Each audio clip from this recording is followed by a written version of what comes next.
Really, my goal today and kind of the overarching goal that I want to achieve today is just really to encourage the audience today to plan for taxes and be proactive about getting ready for taxes. You don't want to just report the score of the game on April 15th. You want to be working today to influence the score of that game. Welcome, everybody, back to another exciting show of the About That Water podcast. I'm your host, Anthony Weaver, and this podcast is for the sandwich generation to help them build confidence so that they can talk about money, enjoy their money, and spend their money. So today, I have an awesome opportunity to bring on somebody pronounced by Kyle Beltle. So, who actually owns the Proactive CPA, which is focused on custom tax strategies, plans to help entrepreneurs keep more of what they earn so that they can pretty much invest that with their families and their business. So how you doing today, Kyle? Hey, I'm doing well, Anthony. Thank you so much for having me on the show. It's a pleasure to be here. Yeah. So the biggest thing about taxes, why do we got to pay them? Yeah, that's a great question. If you look back at the history of taxes, and you'll have to fact check me on this there, but I want to say it wasn't until around like the Civil War that we even had income taxes there. You know, we went many years without them there, but yeah, now they are a part of our lives for better or for worse, and for most people for worse, right? Right. So, because we got to pay them either which way, but as a business owner, what are it's going to just jump right into it. What are the top 4 strategies that every entrepreneur needs to know to take advantage of? Yeah. Well, Anthony, really my goal today and kind of the overarching goal that I want to achieve today is just really to encourage the audience today to plan for taxes and be proactive about getting ready for taxes there. And to use a sports analogy, you don't want to just report the score of the game on April 15th. You want to be working today to influence the score of that game. There's so many things in life that we plan and prepare for. And I really want to encourage people to really make taxes one of those things. And so a lot of people are asking, well, where do I even start? You know, you get on, depending on what your algorithm is feeding you on the socials there, you know, a lot of people, especially business owners, are seeing this tax advice. You know, they don't know if it applies to them. They don't know if it's even legal in some cases. So where do you even start, Anthony? So here's my 4 top tips for if you are an entrepreneur, you own your own business, where do you get started? And those would be, first off, entity selection for your business. Second, are you taking the full QPI deduction? Third, are you taking advantage of pass-through entity tax? And fourth, are you maxing out your retirement contributions? And would you mind if I share kind of a quick story behind each of those, Anthony? Yes. So, because I was about to say, what? Can you go in detail some more? Yeah. Everyone's like, oh yeah, pass-through entity tax, of course. So entity selection. I was recently working with a woman named Emma who came to me. She brought her tax return, and I was looking at how her business was being taxed. In the technical terms, she was being taxed as a sole proprietor. And as I was crunching the numbers, I realized, hey, making an S election and being taxed as an S corp would actually be better for her, to the tune of she was missing out on about $5,000 savings every year. And so I asked her, just to kind of understand, because we were new working together, I just said, just out of curiosity, why are you being taxed as a sole prop? And she said, well, I don't know. That's just the way I got set up 10 years ago. And I've just been doing that ever since. In the US, there's essentially 4 different ways that a business can be taxed. And just because you started out one way doesn't mean that today that way is still the best for you. So if it's been a while since you talked with your CPA or your EA about how your business is being taxed, really would encourage you to revisit that to make sure that your business entity structure is still the most advantageous for you today. Because like I said, with this woman, Emma, she was losing 5,000 or missing out, I should say, on $5,000 a year in savings. Yeah. Assuming her business stayed the same, that's 5,000 this year, 5,000 next year, 5,000 the following. If she grows her business, that's just going to increase those savings year over year, and it just compounds. So make sure you're looking at your entity and that it's being taxed as an advantage. It's being taxed the best way for you as possible. Now, there was one thing you mentioned was an EA. Can you explain what an EA is? Yeah, absolutely. And I appreciate you calling me out on that. It's okay. Sometimes we throw these terms around so much, right? We forget that they're not necessarily common. So EA, that stands for enrolled agent. That is one of the best designations that someone who's a tax professional can get. It is administered by the IRS there, and it just shows a high level of technical excellency, technical competency with the tax code. Okay. Yeah. Yeah. So that's pretty interesting because sometimes we just don't know. Yeah, exactly. Exactly. Speaking of not knowing, that kind of leads me into the second one that I always want to take a look at and encourage people to be taking a look at, the QBI deduction, or qualified business income deduction. Now, here's how I like to say this, Anthony. Would you believe me if I told you that most business owners are only paying taxes on 80% of their profits? No.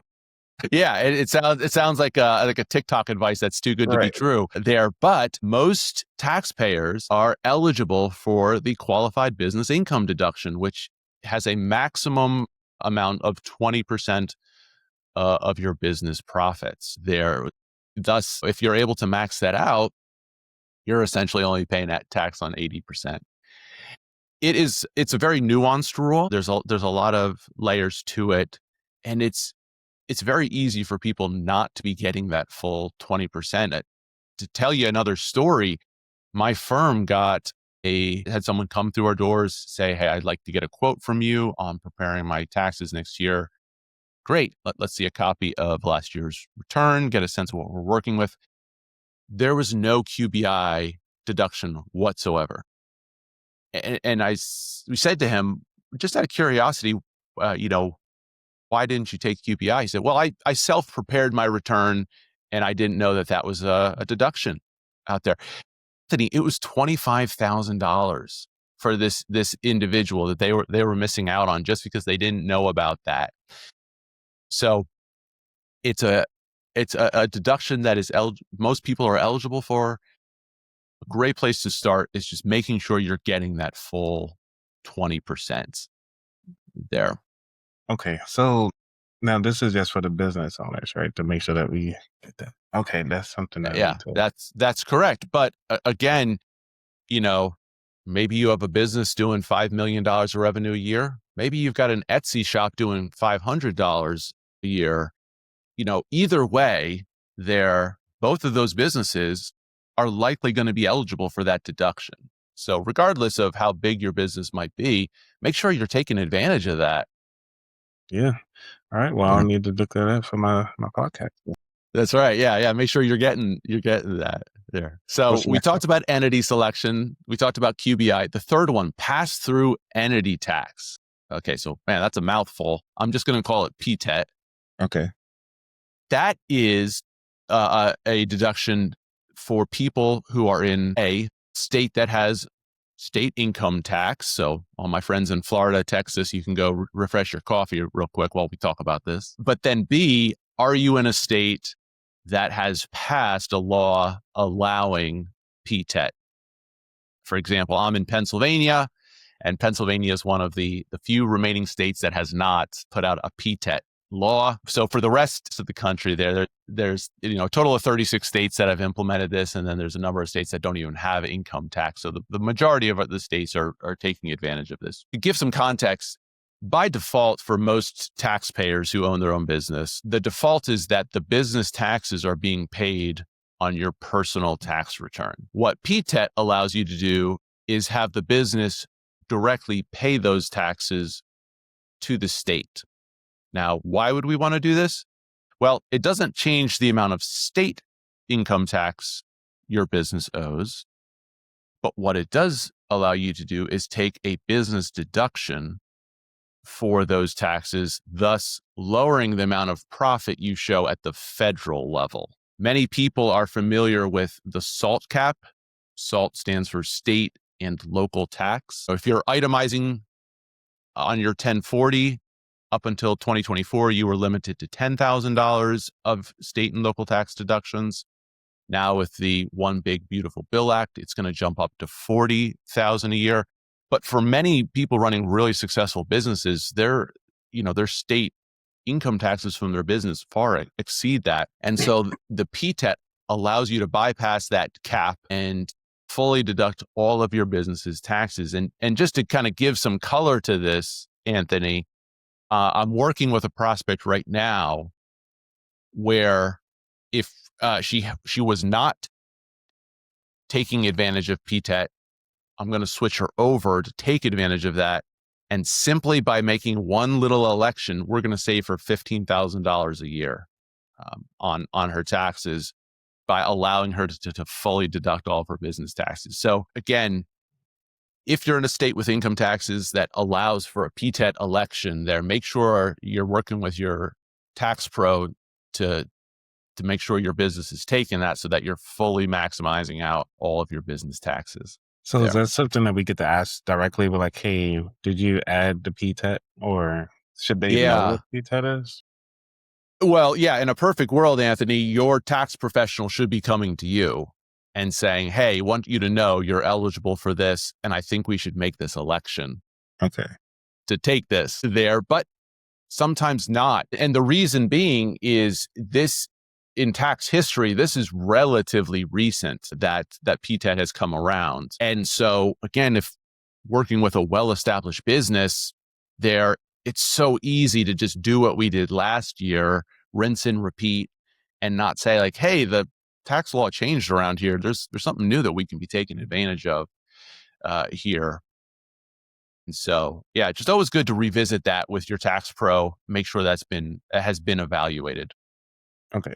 And then to make sure that we get that, make sure we ask the question, because that's one of the things that a lot of times going back to, we don't know. Well, that's the reason why we do this show, because taxes change every year. You don't know what you don't know. Yeah. So what's the last one? Sure. So the final thing I always encourage people to do as just a good starting point with being proactive with your taxes, are you maxing out your retirement accounts there? And I know that sounds so simple and it's something often said, but I'll tell you a story about a client named Michael. Michael owned an outdoor products business. They would resell outdoor products. He and I were meeting on a quarterly basis, just talking about the business, how things were going, and planning for the future. And it became very evident early in the year that he was going to have a very profitable year. And so we were looking of ways, how can we minimize his tax liability? Now, in addition to all those profits, he also did not have a lot of uses for cash in his business there, right? Some people have debt that they're paying down, or they have things going on in their personal lives, or they need to take a draw, and we're using up the cash. In his case, he was able to keep a lot of that cash in the business. So what we identified as a great strategy for him was to set up a 401k plan for his business. And in addition to setting up a 401k plan, I was able to help him set up one that had a profit sharing component. And a profit sharing component is kind of what I like to say is a 401k on steroids there, because here in 2025, the maximum that someone can contribute to a 401k through their paycheck is $23,500. What the profit sharing component lets you do is it allows the business to kick in an extra $46,500 employees 401k plan to the owner's K account, thus allowing that person to put away up to $70,000. And that's indexed to inflation. That changes every year. But the beauty is that $46,000 that the business is kicking in, that's a deduction for the business, thus lowering their profits that they need to pay tax on. So we are moving $46,000 into the owner's okay, thus increasing their net worth while at the same time decreasing the profits they have to pay taxes on. So it's a win-win situation there. And so across Michael's business, between the money he put into his 401k, the money he put into his employees' 401k, we ended up saving him $68,000 taxes. And the thing that was most powerful for Michael was he had older children he had 3 daughters who were all of marriage age there. And whether it was that year or following year, he knew he had some weddings coming up there. And so, when I talk about, that my business is out to help people save money so they can reinvest in their families, that's what I'm talking about is, saving that money, not to send to Uncle Sam, but to use for the things that are most important in our lives there. Don't just check the box on retirement of saying, yep, I'm putting some money from my paycheck. Make sure you're looking with your tax pro. What's the most you're eligible to contribute? Does that make sense for your business this year? And are we maxing it out? And so if someone doesn't know where to start, Anthony, take a look at your entity selection. Take a look at that QBI. Are you maxing out the 20%? Are you eligible for P-TET and taking advantage of that? And then what's the most you could put into retirement? And are you doing that? And that's a great place for most people to start out. That is awesome. So now the question is, what type of clients do you normally specialize in helping in? Yeah, so I bring the most value to high net worth individuals and to small business owners. Tell you a quick story about a high net worth individual I'm working with. Individual earning about $300K a year from his W-2. And he got into real estate because, quote unquote, real estate is a great investment. There's tax advantages to real estate, right? And there are a lot of great tax advantages. But what most individuals who are just kind of dabbling casually in real estate don't understand is that the IRS categorizes the income or the loss that you get from real estate different from the income that you get from, say, your business or, say, your W-2.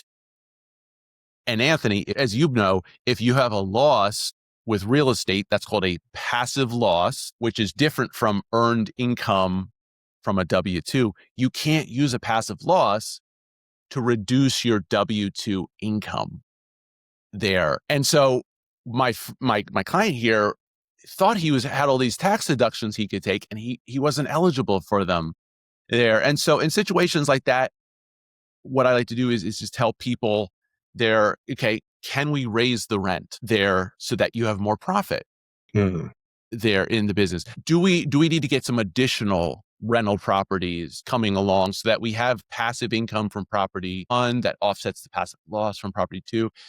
Do we own a business where we can segment a part of that business to make that department or that segment passive income to offset those losses there, and just make sure that we're fully taking advantage of those real estate losses we might have coming in and whatnot there. So yeah, that's a little bit about how I help out, whether it's a high net worth individual or a business owner there, specifically with real estate strategies Right. that we work on.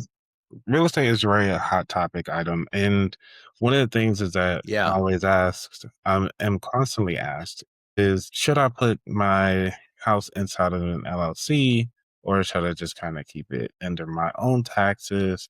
Can you just do a quick, yes or no with that one? No, I cannot do a quick yes or no. No. So I'll throw out a couple of guidelines here. Again, please talk with your tax professional, talk with your lawyer about this because it's very fact dependent. That being said, Anthony, my experience has been for most people, if you just have 1 property, 2 properties, it probably holding them under your own name is going to be fine for you there. When you add in another LLC, you're adding in additional compliance, you're adding in additional paperwork, probably adding in additional costs there. In my experience, it's a lot of times the juice just isn't worth the squeeze there if we just have one or 2 properties.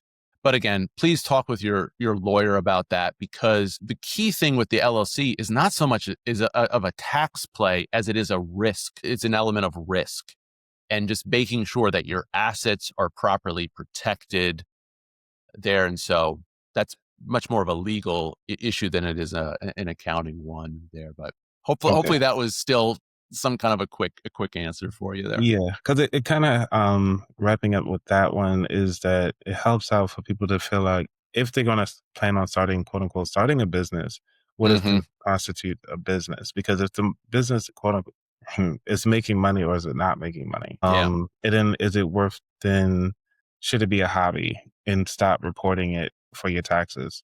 Because at that Hmm. point, the business hasn't been making money for like maybe what 3 to 5 years. Like, is it at the 5 year point, if their business is not making money, should they even come to you at all? Or just kind of like just drop it? That's a good question there. So, it really goes back to what's your motive Mm. for the business, and can you make a compelling argument that you're trying to make money with this? And so here's an example. I worked with someone one time that had a horse farm, and the farm had lost money for 20 years straight. And you look at the individual who owned it. They were someone who was very influential and very involved in the horse breeding world and in the horse training world, as it's probably what most people would call a hobby there. And when I would talk to them about, what are your plans for this year, right? Are we trying any new marketing strategies? Are we trying any new business strategies? No, we're just going to keep doing what we were doing there, attending trade shows, maybe breeding one or two horses. And, it's one of those things, like, if that were to come under audit, my sense is that the auditor probably would say, hey, this looks like a hobby, walks like a hobby, smells like a hobby here. You're not really showing that you're making an effort to try to make money there. Now, that's not the case for everybody, right? Some people, it takes a while to get your business going. You're trying different strategies, you're trying different things, going to different markets, different products there. So it really depends on the person's motives there, and whether or not we can make a compelling case that yes, this is a business. Because as you kind of were alluding to, the IRS does have the ability to come back and say, hey, we see no evidence that you're trying to make money. We are thus going to disallow these deductions there, and then you would have to pay tax on, that loss of deductions. Now that's interesting. Okay. Thank you Yeah, for clearing that yeah, up because some people just figure out like, hey, should my lemonade stand actually get an LLC or not? Just call it yeah. a day. Well, Anthony, I mean, something I like to kind of my litmus test for people who are saying, do I get an LLC? Or again, jumping back, one of those the initial stories I told about that woman Emma, Hmm. who came to me and we said, hey, you're in the wrong. Your business is not being taxed efficiently. Kind of one of the litmus tests I like to use there is, what are your profits there? Again, every situation is unique.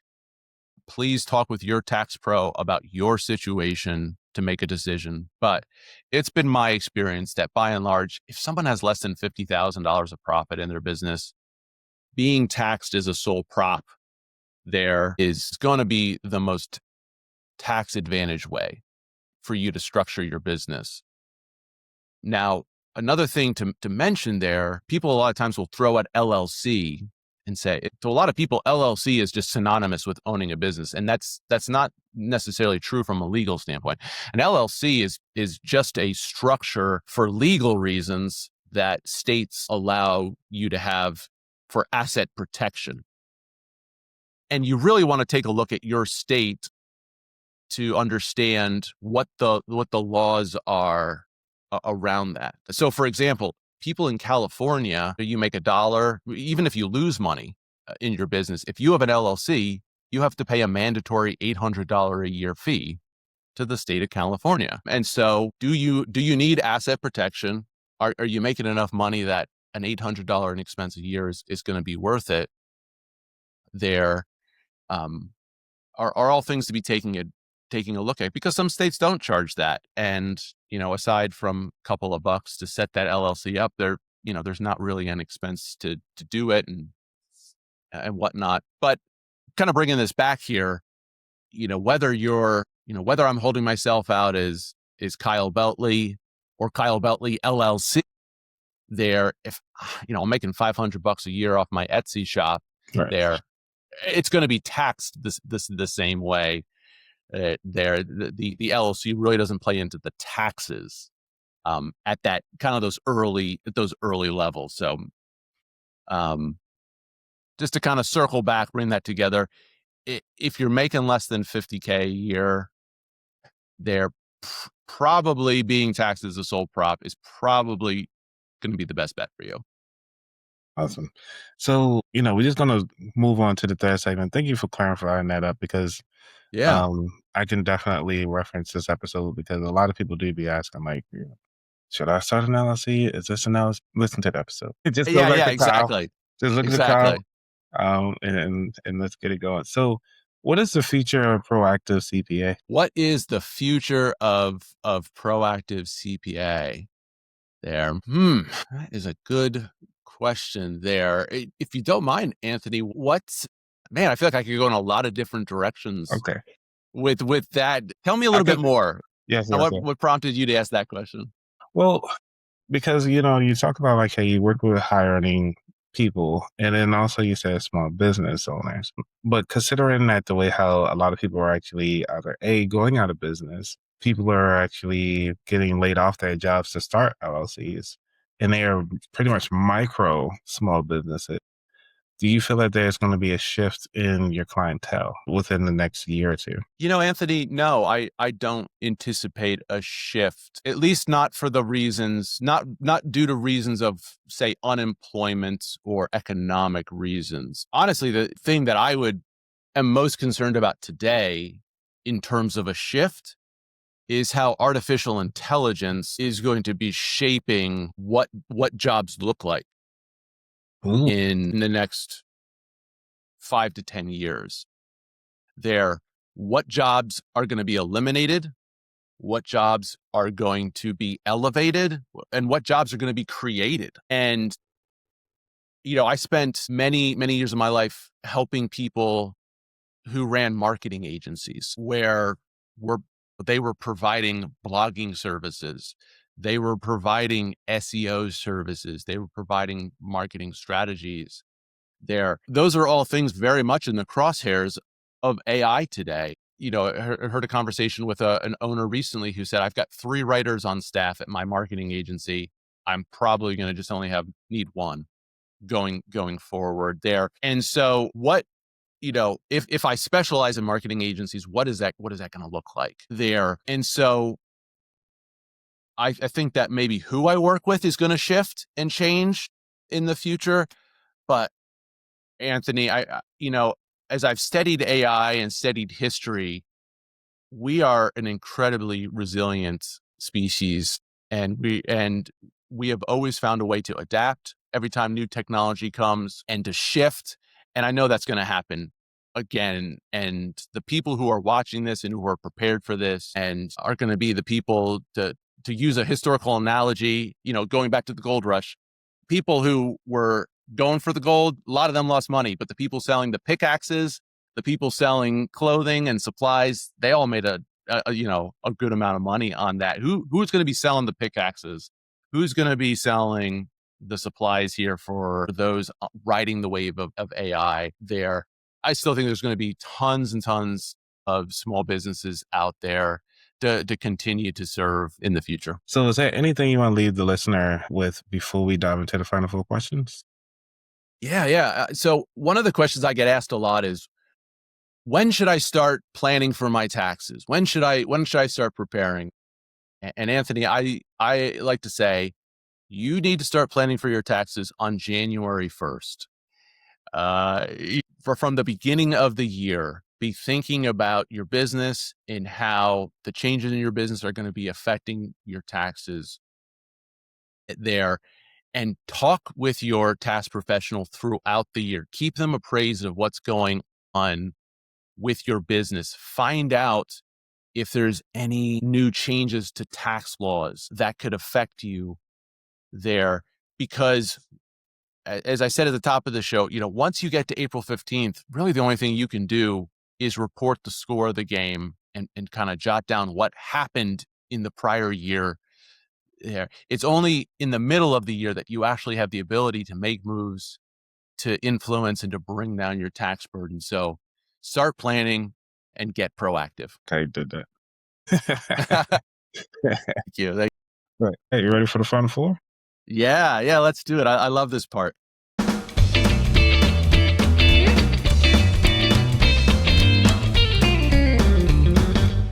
Awesome. All right. So for those of you who are new to the show, the final four questions are the final four questions that we ask every guest at the end of the show, just to kind of dig in a little bit more about what they like about money or don't like about money. So question number one, what does wealth mean to you? So I really like the definition that the comedian Jimmy Carr gives. If more income, if more money wouldn't change how I live or what I do, then I am rich. And I really like that there. That's once you are at a place there where, the house that you live in, the cars you drive, the vacations you go on probably wouldn't change too much there, then you're rich. And, I think most of us have a lot more than we realize and are blessed a lot more than we realize. And focusing on that brings me a lot of happiness, brings me a lot of joy. Number two, what was your worst money mistake? Man, you need to do a greatest hits episode of just mistakes that people have made. Well, I'll tell you a recent mistake that I made that really just frustrated me and made me do a face palm there. And that was with a marketing campaign that I had paid for my business and just did not do enough due diligence on. And I just felt like I paid for junk. I got zero results from it and I just lost that. So that was just incredibly frustrating as a business owner to feel like I had just flushed money down the toilet. But I suppose if there's ever a silver lining to these things, you learn from the mistake and you don't make it again. Yeah. How much, if you don't mind me asking, did you pay? So in full transparency, it was only $500. It wasn't a ton of money, but as a business owner there, every dollar feels like $1 million. Yes. You don't know how many services I had to pay for this thing? Yeah, exactly. Number three, is there a book that inspired your journey or changed your perspective? So there have been many great books, great audio programs that I've listened to over the years. If I had to point to one that I view as being the most influential, I would probably say Earl Nightingale's The Strangest Secret. Have you heard of that one before, Anthony? No, not on this show. So the Strangest Secret, it's actually, if I recall correctly, it was originally a radio program that Earl Nightingale recorded back in, I want to say the 40s or the 50s there. You can look it up on YouTube. It's only about 30 minutes. Well worth your time to listen to. Earl's got this great, deep radio voice there.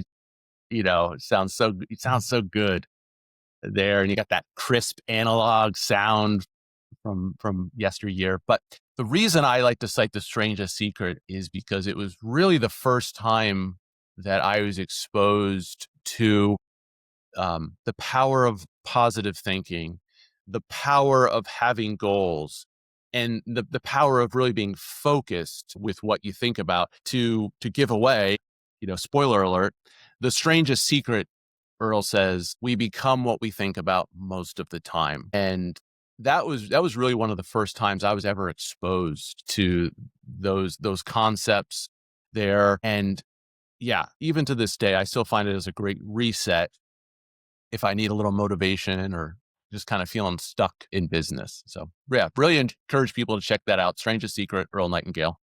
All right, I'm going to have to check the read along on YouTube then. So, Please do. Number four, what is your favorite dish to make? So I would say probably my favorite dish is pancakes. Really? Believe it or not. Yeah. A couple of years ago, I just got obsessed with why is it every time I go to a diner, the pancakes are amazing, but when I make them at home, they just taste like cardboard? And so, yeah, I just kind of went Please on this share the journey secret. of, what'd you say? I said, please share the secret. Yeah, so I really went on this journey. So to kind of create my own recipe, create my own technique there. So some of the things that I like to do, the quote unquote secrets, buttermilk. I always like to use buttermilk when making the pancakes. Also, uh, you mix your wet ingredients, you mix your dry ingredients, and then when you put them together, do not overmix them. They're, they it shouldn't be a silky smooth texture. It should almost be like a lumpy texture. You just want to be very gentle with combining those ingredients there, and that helps keep them a little lighter, a little fluffier. And then along with that buttermilk, there just gives it a nice tangy taste there, and think they're phenomenal. So yeah, if you ever stop by our house on a Saturday morning, Anthony, very good chance I'll be making some pancakes here. Awesome. Man, like you said, you got to be proactive. That's right. Yeah, absolutely. Absolutely. Well, thank you so much for having me, Anthony. It really has been a pleasure talking with you. Yeah. And it comes down to the last question, which is where could people find out more about you? Yeah, yeah. So best place to find me is at my web. The best place for people to find me is at my website, proactivecpa.co. That's proactivecpa.co. I'm very active on LinkedIn, and you can connect with me there through my website. I also have a blog on my website. So if you got any tips out of today's podcast and you'd like to follow along for more tax tips, that's typically what I like to post online and post on my blog. Just, very recently had a post on, can you combine business travel with personal travel and get some write-offs? So if topics like that interest you, please stop on by and you can find all kinds of great stuff. Yeah, I need to do that myself. Yeah, exactly. How can we get some business write-offs? Right. So, Kyle, thank you so much for stopping by. And this was fun, Yes. exciting, and actually, I mean, I know we said taxes are boring in the green screen, but we made it fun now. I think we made it Yes. fun. I, Yeah. I think we did. I think we did, Anthony. And yeah, again, thank you so much to you. I really appreciate you reaching out and having me. For you who are listening right now, I just want to make sure that you got everything that you needed. So please, thank you for listening. I want you to go ahead on and check out if you want to check out more episodes like this, go ahead on and subscribe. Leave a comment on Spotify or even on YouTube because it really does help me understand, like, hey, was this topic good enough? Do you want to bring on more people like Kyle? Or do you want to have different topics? If you want me to do a deeper dive, I can try to see if we can get Kyle back on, because he's so proactive for the year. He might be busy. Yeah, I'd love that. I'd love that. Awesome. All right, everybody. Y'all be safe. Yep. Peace.